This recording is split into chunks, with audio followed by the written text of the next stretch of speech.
வணக்கம் மாணவர்களே. Electric potential at a point due to a point charge. புள்ளி மின்னூட்டத்தால் ஒரு புள்ளியில் விளையும் மின்புலம். இந்த டெரிவேஷன் இப்போ இந்த கிளாஸில் நம்ம பார்க்க போகிறோம். அதுக்கு let us consider a point charge. இந்த புள்ளி மின்னூட்டம் ப்ளஸ் கியூ ஆனது இந்த ஓங்கிற புள்ளியில் இருக்குது. இங்கேருந்து ஒரு பர்டிகுலர் டிஸ்டன்ஸ் ஆர் தொலைவில் பி அப்படிங்கிற புள்ளி இருக்குது. இந்த புள்ளியில் கண்டிப்பாக மின்னழுத்தம் விபி, கேபிட்டல் வி போட்டால் மின்னழுத்தம்னு ஆல்ரெடி சொல்லியிருக்கோம். மின்னழுத்தத்துடைய டினோஷன் வந்து கேபிட்டல் வி நொட்டேஷன். அது ஒரு ஸ்கேலர், ஏன்னா செய்யப்படும் வேலை தானே, அதனால் வேலை என்பது ஸ்கேலாருங்கிறனால இது ஸ்கேலர்னு நம்ம எடுத்துக்கிறோம். ஸ்கேலாராக இருக்கிறதுனால தான் அடுத்தடுத்து இதை நம்ம ஃபிசிக்ஸில் உள்ளே கொண்டு வரும், எலக்ட்ரோஸ்டாட்டிக்ஸில். ஏன்னா வெக்டர் எலக்ட்ரிக் ஃபீல்டுங்கிறது ஒரு வெக்டர். அப்போ எலக்ட்ரிக் ஃபீல்டை வச்சு கால்குலேஷன் போடுறதை விட பொட்டென்ஷியலை வச்சு கால்குலேஷன் போடுறது ஈஸி. ஒரு டைபோல் ஆகட்டும், இல்லை ஒரு பர்டிகுலர் சார்ஜ் ஆகட்டும், இல்லை எப்படி வேணாலும் ஒரு பர்டிகுலர் 3 டைமென்ஷன் ஸ்பேஸ் எடுத்துக்கிட்டு நம்ம கால்குலேஷன் செய்யும்போது பொட்டென்ஷியலை வச்சுக்கிட்டு நம்ம டெரிவேஷன் போடுறது it is pretty easier than doing the calculation with electric field. ஏன்னா அதுக்கு டைரெக்ஷன்லாம் நம்ம சொல்லணும் எலக்ட்ரிக் ஃபீல்டுங்கும் போது. இங்கே வெறும் பொட்டென்ஷியல் அப்படின்னு சொல்லிட்டோம்னா ஸ்கேலாருங்கிறதுனால வெறும் எண் மதிப்பு மட்டுமே உள்ளதால் அடிஷன், மல்டிப்ளிகேஷன், டிவிஷன் எந்த கால்குலேஷனாக இருந்தாலும் அது டைரெக்டாக நம்ம வி கேன் யூஸ். அது ஒரு சிறப்பு இந்த பொட்டென்ஷியலுக்கு. அதனால் இந்த பாயிண்டில் விபிங்கிற பொட்டென்ஷியல் இருக்குது. அப்போ நான் ஏற்கனவே சொல்லியிருக்கேன், டைரெக்டாக பொட்டென்ஷியல் அப்படிங்கிறது நம்ம இட் இஸ் ஜஸ்ட் டைட்டில் தான். பொட்டென்ஷியல் நம்ம ஃபிசிக்ஸை சொல்கிறோமோ தவிர அதோடைய உள்ளர்த்தம் என்னென்னா கண்டிப்பாக பொட்டென்ஷியல் டிஃபரன்ஸ் தான் நம்ம சொல்லணும். பொட்டென்ஷியல் டிஃபரன்ஸ்னு சொல்லும்போது 2 பாயிண்ட் தேவை. ஒரு பாயிண்ட் இங்கே இருக்குது, இன்னொரு பாயிண்ட் வந்து I am going to consider which is at infinity. ஏன் இன்ஃபினிட்டியில் எடுக்கிறாங்கிறதையும் நான் உங்களுக்கு சொல்கிறேன். இப்போ இன்ஃபினிட்டிங்கிற ஒரு தொலைவில் ஒரு பாயிண்ட்டு, அந்த பாயிண்டில் ஒரு unit positive charge, test charge இங்கே இருக்குது. இந்த டெஸ்ட் சார்ஜை இன்ஃபினிட்டிங்கிற பாயிண்ட்லேருந்து பிங்கிற பாயிண்ட் வரைக்கும் நகர்த்தி கொண்டு வருவதற்கு எவ்வளோ வேலை செய்கிறேன் அப்படிங்கிறது தான் அந்த பாயிண்டில் இருக்கக்கூடிய பொட்டென்ஷியல். அப்போது what is the potential at this point P? So work done in moving a unit positive charge from infinity to this point. அப்போ இன்ஃபினிட்டி இந்த சார்ஜ்லேருந்து இன்ஃபினிட்டின்னு இருக்கக்கூடிய ஒரு தூரத்தில் இருக்கக்கூடிய ஒரு பாயிண்ட்லேருந்து 6 தூரத்தில் இருக்கக்கூடிய ஒரு பாயிண்ட்டுக்கு நான் கொண்டு வரேன். அப்போது நான் வந்து ஒரு எல்லைகளை நான் வந்து செட் பண்ணலாம். இன்டகிரேஷன் பண்ணும்போது integrating under the limits from infinity to R அப்படின்னு சொல்கிறேன்.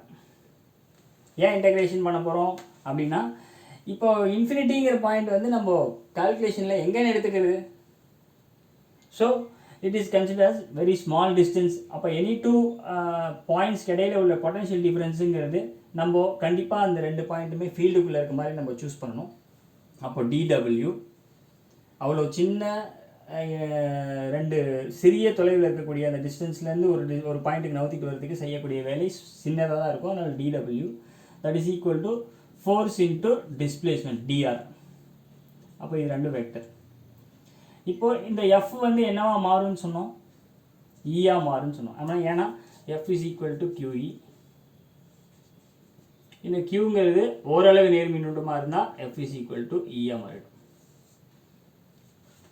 அது மட்டும் இல்லை, நம்ம என்ன சொன்னோம், திஸ் ஃபோர்ஸ் இங்கேருந்து இங்கே நவுத்திட்டு வர யூனிட் பாசிட்டிவ் சார்ஜ், இங்கே இருக்கிறது பாசிட்டிவ் சார்ஜ், கண்டிப்பாக against the force of repulsion. அப்போது against the force of repulsion விலக்கு விசையை மீறி செய்யும்போது மைனஸ் வேலை மற்றும் மின்புலம் ரெண்டுமே எதிர் திசையில் செய்யப்படுது. மின்புலத்தின் திசை இப்படி இருக்கும், இதுதான் எலக்ட்ரிக் ஃபீல்டோட டைரெக்ஷன். ஆனால் செய்யப்பட்ட வேலை இந்த பக்கம் டுவர்ட்ஸ் த சார்ஜ். அப்போ minus E into d r. Okay, இந்த ஈக்குவேஷன் இப்படி மாற்றியாச்சு. இப்போ இதை இன்டகிரேட் பண்ணுறோம். So integral d W is equal to minus integral E vector dot d r vector. Integral limits எங்கேருந்து எங்கே, இன்ஃபினிட்டியிலேருந்து 6 தொலைவில் உள்ள புள்ளி வரை. இயின் மதிப்பு என்னன்னு நமக்கு தெரியும். ஸோ அதேமாதிரி இ ஆனது 1/4πε0 Q பை எவ்வளோ தூரத்தில் இருக்குது, ஆர், அப்போ ஆர் ஸ்கொயர். இது எலக்ட்ரிக் ஃபீல்டோட ஈக்குவேஷன். அப்போ இங்கே 1/4πε0 q by r ஸ்கொயர் இல்லையா is equal to minus integral infinity to r minus 1/4πε0 q by r square into dr vector. இப்போ இந்த எலக்ட்ரிக் ஃபீல்டு இ வெக்டர்னு எழுதும்போது இங்கே ஆர் கேப் ஒன்று போடணும். இந்த டிஆர் வெக்டர் எப்படி எழுதலாம்னா dr vector by modulus of dr. இதுதான் வந்து அலகு வெக்டரை குறிக்குது. Any vector by modulus of the same vector gives you the unit vector. அப்போ இந்த யூனிட் வெக்டருடைய சமன்பாட்டின் மூலமாக இதிலேருந்து டிஆர் வெக்டர் எழுதுகிறேன் பாருங்க. D r vector is equal to d r into r cap, இந்த மாதிரி எழுதலாம். அப்போ இந்த டிஆர் வெக்டருக்கு பதிலாக இதை போட்டுடலாம். ஸோ இன்டெக்ரல் டிடபிள்யூ என்ன ஆகிடும்னா டபிள்யூ ஆகிடும்.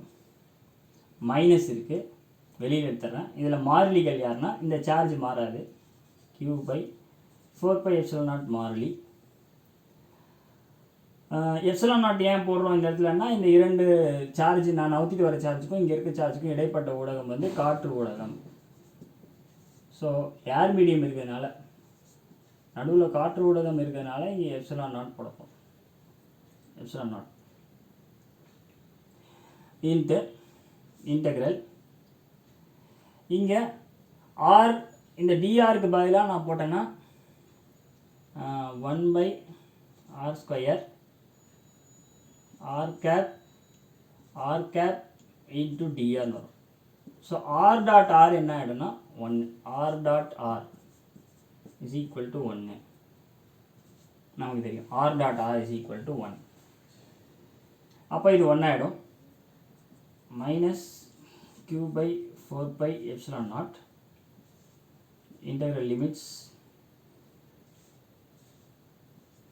இந்த 1/r ஸ்கொயரை r⁻² dr போடுறோம். இதன் வடிவம் எப்படி இருக்குன்னா இன்டெக்ரல், இதன் வடிவம் it is of the form என்ன வடிவத்தில் இருக்குன்னா integral x⁻n dx equal to x⁻n+1 divided by n+1. அப்போது r⁻² dx இருக்கு.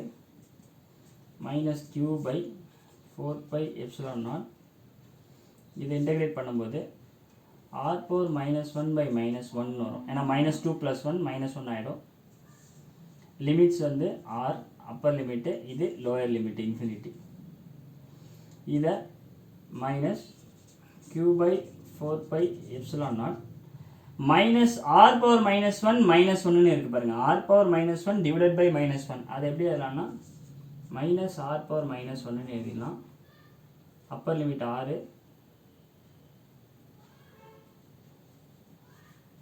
Minus r⁻−1 upper limit 6 lower limit infinity.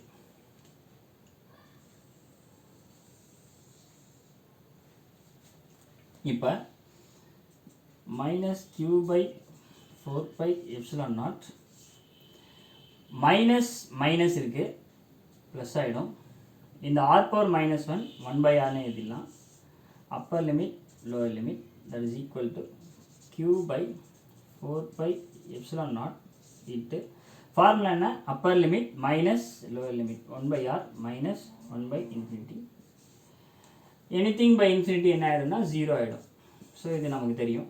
So anything by infinity 0ங்கிறதுனால இந்த டேர்ம் 0 ஆகிட போகுது. ஸோ அப்போ நம்ம ஆல்ரெடி சொன்னோம், ஒரு ரெண்டு பொட்டன்ஷியல்னு சொல்லும்போது ஃபிசிக்ஸில் பொட்டன்ஷியல் டிஃபரன்ஸை தான் நம்ம டீல் பண்ணுறோம். அதில் ஒரு பாயிண்ட்டை 0 ஆக்குறோன்னு சொல்லியிருந்தேன். ஸோ அதனால் இந்த 1/∞ ஒரு பாயிண்ட் எடுத்துக்கிட்டேன். அதான் இன்ஃபினிட்டி எடுத்ததுக்கு காரணம். இன்ஃபினிட்டி ஏன் எடுத்தேன்னா 0 ஆகிடுச்சு.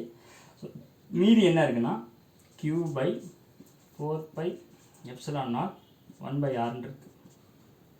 அப்போ இதுதான் செய்யப்பட்ட வேலை.